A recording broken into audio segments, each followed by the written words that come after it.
YouTube நேயர்களுக்கு நடிகர் பேரரசர் சார்பில் எனது வணக்கத்தை தெரிவித்துக் கொள்கிறேன். நான் நடிகர் பேரரசர் கலைக்குழுவின் ஸ்தாபகர் கே சங்கர். ஹலோ ஃப்ரெண்ட்ஸ், உங்களுக்கு இந்த வீடியோ ரொம்ப பிடிச்சிருந்துச்சுன்னா லைக் பண்ணுங்கள், ஷேர் பண்ணுங்கள், மறக்காமல் சப்ஸ்கிரைப் பண்ணிடுங்க. நம்ம இந்த வீடியோக்குள் போகலாமா? இன்றைய தினம் நாம் காணப்போவது நடிப்பில் சிறந்தவர் மக்கள் திலகமா நடிகர் திலகமா, அதாவது இயற்கையான நடிப்பில் யார் சிறந்த முறையில் நடித்தார்கள் என்பதை பற்றி நாம் பார்க்கலாம். அப்படி பார்க்கும்போது நமக்கு முதலில் தோன்றுவது கொடுத்து வைத்தவள் திரைப்படத்தை எடுத்துக்கொண்டால் அதில் மக்கள் திலகம் எம்ஜிஆர் சிறிது காலம் பைத்தியமாக இருப்பார். அவர் அந்த பைத்தியமாக இருக்கும்போது அவருடைய நடிப்பை பாருங்கள், அப்படி இயல்பாக இருக்கும். ஒரிஜினல் பைத்தியம் மாதிரியே இருப்பார். ஆனால் அந்த பைத்தியம் தெரிஞ்ச உடனே மக்கள் திலகம் பைத்தியம் தெரிஞ்ச உடனே அவர் அடையாளம் தெரியாது, தன் மனைவியே அடையாளம் தெரியாது. அடையாளம் தெரியாமல் இருக்கும்போது ஒரு சீனில் கரெக்டாக ஒரு பாம்பு ஒன்று கடிக்க வரும்போது காதலி அதை பார்த்துக்கிட்டு சும்மா தான் இருப்பா. ஆஹா கத்துவா, ஐயோ பாம்புன்னு. ஆனால் தன் மனைவியான ஈவி சரோஜா அந்த பாம்பை தன் கையை பிடிச்சி அந்த பாம்பை தூக்கி எரிஞ்சிருவா. அதை பார்த்தோன்னே இவருக்கு சந்தேகம் வந்துடும், எந்த பொண்ணுமே பயப்படுவாளே, இவ எப்படி அதை செஞ்சா அப்படிங்கும்போது அவருடைய எக்ஸ்ப்ரெஷனை பார்க்கணும். எம்ஜிஆருடைய எக்ஸ்ப்ரெஷனை அப்படி ஃபேஸில் அப்படியே கொண்டுருவார். சம்திங் ராங், ஏதோ நடந்திருக்கு. இந்த பொண்ணு ஏற்கனவே தன்னை கணவன் சொல்லிக்கிட்டு இருக்கா, ஆனால் அதை யாரும் நம்பலை. ஆனால் எம்ஜிஆருக்கு அப்போ தான் பொறி தட்டுவா. ஒரு பெண் தன் கணவனை தான் இந்த உயிரை கொடுத்து காப்பாற்றுவா அப்படிங்கிற ஒரு எண்ணம் அவருக்கு வரும்.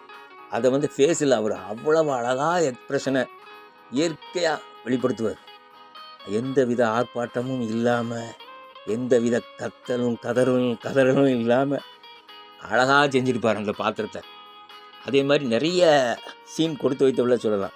அவரோட நடிப்பு முத்திரை பதித்த படம், அதுக்கு அவார்டு கொடுத்துருக்கணும். அப்படிப்பட்ட ஒரு நடிப்பை வழங்கியிருப்பார். இதே கேரக்டரை சிவாஜி கணேசன் ராமன் எத்தனை ராமனடியில் செஞ்சுருப்பார். அப்போ அதில் பார்த்திங்கன்னா சாப்பாட்டு ராமனாக வருவார். ஒன்றுமே தெரியாத அடி முட்டாள் மாதிரி தான் அவர் பிஹேவ் பண்ணுவார். முறுக்கும்பாரு. பார்க்கும்போது நமக்கு ஒன்று சாப்பாட்டுறாம, இவனுக்கு ஒன்றுமே தெரியாது. ஆனால் அவன் சபதம் போட்டுட்டு பெரிய ஆளாகி நடிகனாகி அவர் திரும்பி வரும்போது அவருடைய நடிப்பை பார்க்கணும். அவர் ஏதோ பெரிய ஃபாரின் படிச்சுட்டு வந்த ஒரு பணக்கார வாலிபனை போல் அப்படி இருந்துக்கிட்டு, அவருக்கு பணம் வந்தோடனே அவ்வளோ வந்துருந்தான். அது எப்படி வரும்? இயல்பு மாறுமா? பணம் வந்த பிறகு அந்த இயல்பு மாறுமா? இதே எம்ஜிஆர் எங்கள் வீட்டு பிள்ளைலாம் நடிச்சிருப்பார். எங்கள் வீட்டு பிள்ளைல கோழையாக நடிக்கிறவர். அவர் கடைசியில் கொஞ்சம் நல்லா வரும்போதும் அந்த கோழை நடிப்பை விட மாட்டார். கடைசி வரைக்கும் அவர் அதை கொஞ்சம் உயர்ந்த முறையில் முதல்ல கொஞ்சம் பயந்த சுபாவமாக காமிப்பார். கொஞ்சம் தைரியம் வந்த மாதிரி அதை காமிப்பார். அந்த நடிப்பில் உள்ள வித்தியாசத்தை பாருங்கள். சிவாஜி கணேசன் ஒரு சிறந்த நடிகர், அதில் மாற்று கருத்தே கிடையாது.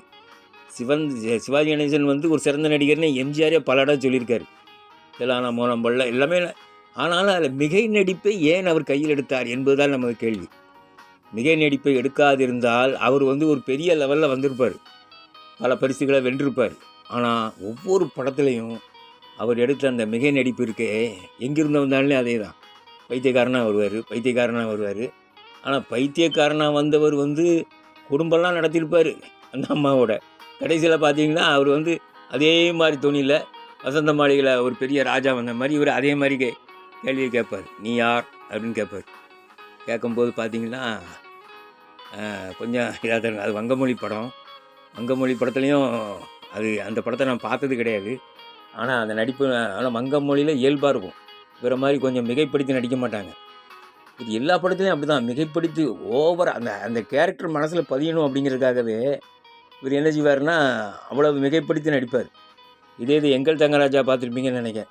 எங்கள் தங்கராஜாவில் பாருங்கள், அவர் பட்டா கத்தி பைரவன் சொல்லும் போதே அந்த வாயை எப்படி வச்சுருப்பார். ஒரு பெரிய ஒரு உண்மையான ரவுடி இப்படி தான் இருப்பானா யோசிச்சு பாருங்கள். ஒரு பட்டா கத்தி பைரவன் சொல்லிட்டு அந்த வாயினாலே வடைச்சி விடுற மாதிரி எந்த ரவுடியும் இருக்க மாட்டான். ஆனால் இவர் அந்த அளவுக்கு நடிப்பார். அவர் ஓவராக எதை எடுத்தாலுமே மிகைப்படுத்தி தான் நடிப்பார் அவர். அதனால தான் அவர் கைவிட்டு போன பரிசுகள் நிறையா. மற்றபடி அவருடைய நடிப்பை யாரும் குறை சொல்ல முடியாது, நல்லா தான் நடிப்பார். ஆனால் கொஞ்சம் மிகை நடிப்பை கட்டுப்படுத்தி இருந்தால் அவர் வந்து எங்கேயோ போயிருப்பார். அது பாருங்கள், ஒரு பணக்கார வாலிபன் நடக்கிறாருன்னா அதுக்கு ஒரு நடப்பார். ஆனால் ஊரில் எந்த பணக்காரனாலும் அப்படி நடக்கிறதுனால நானும் பார்த்துருக்கேன், போய் பார்த்துருக்கேன். எவனுமே அப்படி நடக்க மாட்டான். அந்த நண்பர் சிரோன்மணி சொன்னார். என்ன சொன்னார்னா, இந்த மாதிரி ரோட்டில் ஒருத்தர் நடந்து போனால் நம்ம கள்ள தூக்கி அடிச்சிடுவோம் பைத்தியக்காரன்னு சொல்லி. ஆனால் இவங்க சிவாஜி கணேசன் கைதட்டி ரசிக்கிறாங்க. 10 விதமாக நடக்காரு, 15 விதமாக நடக்காருன்னு சொல்லி. எது நடந்தாலுமே அதே மாதிரி தான் இதுலேயும் ராமனித்தனாமலே நடையும் அப்படி தான். உடனே அவர் பணக்காரனா அவர் நடையே மாறிடும். நடை மாறிடும், உடை மாறும், சரி சகஜம். நடை மாறிடும், எல்லாம் மாறிடும். இப்படி அதனால தான் சொல்கிறேன், அவருடைய நடிப்பை பற்றி நம்ம சொல்லும்போது பல இடங்களில் அப்படி தான். அதே மாதிரி நம்மள அந்த கத்தி குத்து வரும்போது துடிக்கிறத பாருங்கள். துடிக்கிறத பார்த்தா அவங்க ஒரு கத்தி குத்துக்கு இவ்வளவு துடிப்பு தேவைதானா?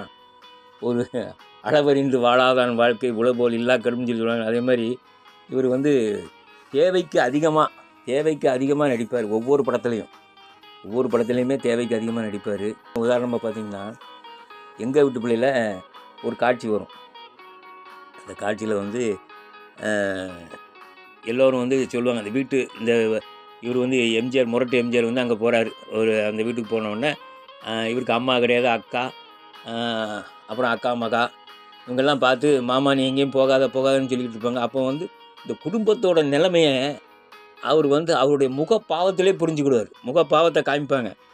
அப்படி பார்க்கும்போது, ஓஹோ இந்த குடும்பம் இப்படி இருக்குது அப்படிங்கிறத வேறு எந்த வசனமோ எந்த மனசாட்சி சொல்லக்கூடியதோ எதுவுமே வைக்காமல் அப்படியே அந்த ஒரு பார்வையிலே புரிஞ்சுக்கிடுவார். ஆகா இந்த குடும்பம் இந்த நிலைமையில் இருக்குது அப்படிங்கிறத அவர் புரிஞ்சுக்கிட்டு உடனே தீர்மானம் பண்ணிடுவார், இதை நம்ம காப்பாற்றணும் அப்படிங்கிற மாதிரி அவர் தீர்மானம் பண்ணுவார்.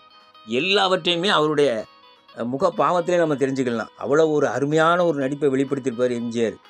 அந்த முரணாக இருக்கும்போது அவர் சாப்பிட்ற சாப்பாடு, அவர் கடிக்கிற விதம், அதெல்லாம் பார்த்தாச்சுன்னா அருமையாக இருக்கும். அதே மாதிரி அந்த வருவார் பாருங்கள், ஆரம்ப காலத்தில் பொண்ணு பார்க்குற காட்சியில் அவர் நடக்கிற அதெல்லாம் அவர் எப்படி கட்டுப்படியாக வளர்த்துருக்காங்க அப்படிங்கிறத வந்து அவர் காமிப்பார். ஒரு ஜனரஞ்சகமான படம் எங்கள் வீட்டு பிள்ளை, ஜனரஞ்சகமான படம். அதனால தான் அது அவ்வளோ ஓடிச்சு. மக்கள் எல்லோரும் நடிப்பை ரசித்தாங்க, அவருடைய நடிப்பை ரொம்ப ரசித்தாங்க. அந்த எப்போவுமே ஒரு படத்தில் ஒரு நடிகன் நடிக்கிறான்னா அது வந்து கதையை விட்டு வெளியே வரக்கூடாது. அந்த நடிப்பு கதையை ஒட்டியே போகணும். படம் கதை தான் மனசில் நிற்கணுமே தவிர ஒரு நடிகரோட நடிப்பு மனசில் நிற்கிறது வந்து 2ஆம் பட்சம்தான். ஆனால் சிவாஜி கணேசன் படத்தில் படம் பார்த்துட்டு வர எல்லோரும் என்ன மாதிரி சொல்லுவாங்க, படத்தை பற்றி படம் சுமார் தான், ஆனால் சிவாஜி நடிப்பு பிரமாதம். ஏன்னா ஓவர் ஆக்ஷன் அதை விரும்புகிறாங்க. இதே தான் பார்மகளை பார்க்கல ஒரு ஷூட்டிங் நடந்துச்சு. அப்போ வந்து மகள் இறந்து போனோடனே இவர் அழுதுகிட்டே வரணும். அப்படிங்கும்போது எல்லாரும் இவர் அழுத சீனை பார்த்து கைதட்டினாங்க. ஆனால் ஷோ வந்து கைதட்டலை. அப்போ இவருக்கு சிவாஜி கணேசன் சந்தேகம் வந்துச்சு. ஷோவை பார்த்து கேட்காரு, ஆமாம் எல்லோரும் ரசித்தாங்க, நீ ஏன் ரசிக்கலை, அந்த சீன் பிடிக்கலையா உனக்கு அப்படின்னு கேட்டிருக்காரு. அம்மா அவர் சொன்னார், ரொம்ப ஓவரால் இருக்குது, இப்படி நடிப்பு தேவையா அப்படிங்கிற மாதிரி அவர் ஷோ கேட்டிருக்காரு. ஷோ கேட்டவுடனே இவர் சொன்னார், சிவாஜி கணேசன் எனக்கு நல்லா கரெக்டாகவும் நடிக்க தெரியும்னு சொல்லி நடித்து காமிச்சிருக்காரு. இது நல்லா இருக்குது அப்படின்னு இருக்காரு அவர். ஆனால் இதை மக்கள் ரசிக்க மாட்டாங்க, என் ரசிகர்கள் ரசிக்க மாட்டாங்க, என் ரசிகர்கள் ரசிக்கணுன்னா இப்படி ஓவர் ஆக்டிங் பண்ணால் தான் ரசிப்பாங்க அப்படின்னு தன்னுடைய ரசிகர்களே ஓவர் ஆக்டிங்க்கு பழகிட்டார். பழகினால என்னாச்சு, அவருடைய படமா அப்படின்னோடனே எல்லாருமே கொஞ்சம் யோசிக்க ஆரம்பித்தாங்க. ஒரு 50-60 வயசுக்கு பிறகு அவருக்கு வாய்ப்பே இல்லாமல் போனதுக்கு காரணம் தான் சிவாஜி கணேசன். எப்பா கொன்றுவார்ப்பா நம்மளை அப்படிங்கிற மாதிரி ஓவர் ஆக்ஷனுங்கிற ஒரு இம்ப்ரெஷன் வந்து எல்லாருக்குமே வந்துருச்சு. அதனால தான் அவருடைய பிற்காலத்திய படங்கள் ஓடவே இல்லை. ஆரம்பத்தில் கொஞ்சம் இயல்பாக நடித்தார், நல்லாயிருக்கும். பிரிவினை, பாசமலர், பாவமன்னிப்பு, பால்மலம் படங்கள்லாம் கொஞ்சம் இயல்பாக இருக்கும். இயல்பாக நடிச்சிருப்பார். 1-2 சீன் தான் கொஞ்சம் அப்படி துள்ளிக்கிட்டு போகும். மற்றபடி படங்கள் வந்து நல்லாயிருக்கும். ஆனால் மக்கள் திலகத்தின் படங்கள் அவருக்கு வந்து எம்ஜிஆருக்கு ஓவராக நடிக்கவே தெரியாது. அவர் வந்து இயல்பை தவிர வேறு எதுவுமே அவர் செய்ய மாட்டார். அதனால தான் எம்ஜிஆர் வந்து இயற்கையான நடிகர்னு ஒரு ரஷ்யர் எம்ஜிஆர் படத்தை பார்த்துட்டு பாராட்டினார், அவர் இயற்கை நடிகர் அப்படின்னு. அதனால் ரிக்ஷாக்காரனையும் பாருங்களேன், அவர் ரொம்ப அடிக்க மாட்டார். சாதாரணமாக நடந்ததை நான் சொன்னேன், நடக்காததை வக்கீல் சார் சொன்னார், ஆனால் நடக்க போத நீங்கள் தான் சொல்லணும் அப்படின்பார் ஜட்ஜை பார்த்து. அப்படி ஒரு அருமையான காட்சிகளில் வந்து கொஞ்சம் கூட இது பண்ணால். ஆனால் சிவாஜி கணேசன் படங்கள் நிறைய படங்களில் பாருங்கள் மோனோ ஆக்டிங் மாதிரியே நிறைய சீன் வரும். மோனோ ஆக்டிங் மாதிரி நிறைய படங்களில் பாருங்கள் அந்த கேரக்டரை பற்றி நீ அப்படி செய்ய போகிறாயா, உன் நண்பனை ஏமாற்றப் போகிறாயா, வைக்கப் போகிறாயா, அப்படி. இது வந்து மோனோ ஆக்டிங், நாடகத்தனமான ஒரு இதை கொண்டு வருவாங்க. அதில் ஒரு ப்ளேயும் போட்டுருவாங்க, ஒரு நாடகத்தையும் கொண்டு சொல்லிடுவாங்க. ஆக அந்த படத்தை வந்து ஒரு இயல்பான ஒரு படமாக இல்லாமல் வேற ஒரு, அதாவது ஓவர் மிகை நடிப்பில் திகழ்ந்த படமாக மாற்றிடுவாங்க. சரி நேயர்களே, அடுத்த பதிவில் வேற ஒன்றை பற்றி நாம் பேசலாம். நன்றி, வணக்கம்.